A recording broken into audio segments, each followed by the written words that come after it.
Absolutely. Thanks, Nick. Nobody cared about my autograph, that's for sure. Well, the Hurricane Preparedness Week and the WRAL Severe Weather Team of meteorologists is keeping a close eye on the trends we could see this hurricane season.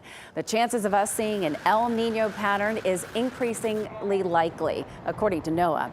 El Nino is a climate pattern that occurs in the Pacific Ocean. In this pattern, the Atlantic has fewer storms. NOAA says there is a 62% chance of El Nino developing May to July. So what does that mean for us here in North Carolina? Meteorologist Mike Mays joining us now. And Mike, forecasters at NC State are calling for a near normal hurricane season.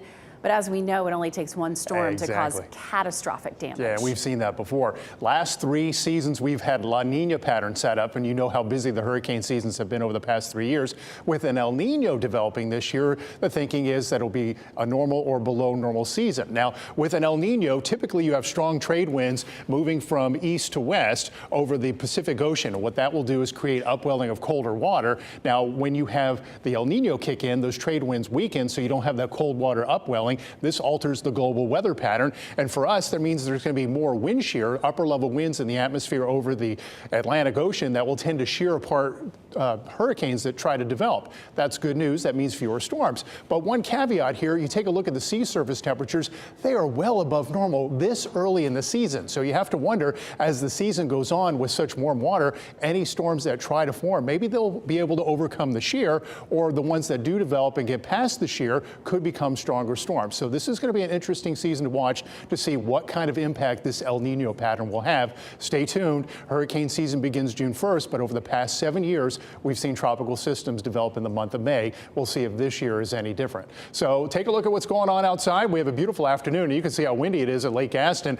Big chop there on the lake over at the Point Restaurant, and the camera's moving at Goldsboro. A lot of blue sky there. Durham looking pretty with the fair weather cumulus clouds, and downtown Apex, you can see the trees swaying. They've been rather gusty this afternoon, but with that upper level low moving out over the next couple of days, the winds will subside.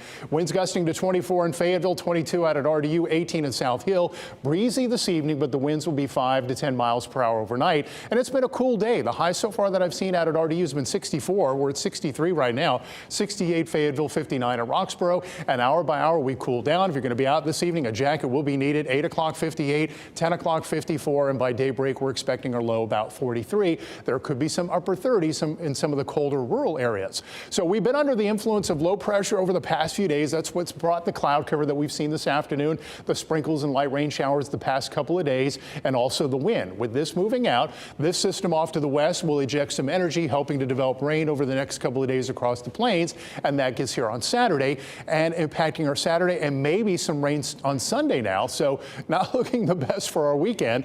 Friday morning at 6, we see upper level clouds coming on in, giving us a thick overcast, and then the rain comes in. Now, it's still not determine how heavy the rain is going to be. I've seen some models that carry the core of the rain up here, down here, or right over us, so it's not set in stone, so keep checking back. This is the latest European model that shows the focus of the rain on Saturday, primarily in our southern counties. We have low pressure moving across, and you see on Sunday we still have clouds, and Kat and I have added a 30% chance of rain for the day on Sunday, so it's not looking like a banner weekend. Lows tonight will be chilly in the 40s with 43 here in Raleigh, and then tomorrow warming up, upper 60s to low 70s. Winds 10, maybe 15 miles per hour, so not as windy. And your 7-day forecast initially cool, 67 on Saturday with that rain, still at 50%, 30% Saturday night and Sunday. And then next week, we see that warmer weather pattern kicking in, low to maybe mid 80s by the time we get to Tuesday.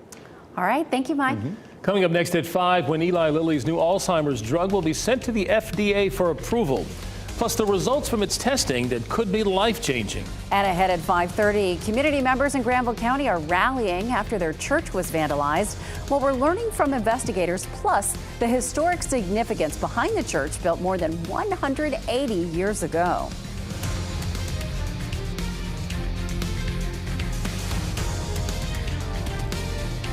Weather never stops. So whether your morning starts here, or maybe out here, I'll be right here, getting you out the door without any surprises, with quick and accurate forecasts that won't waste your time.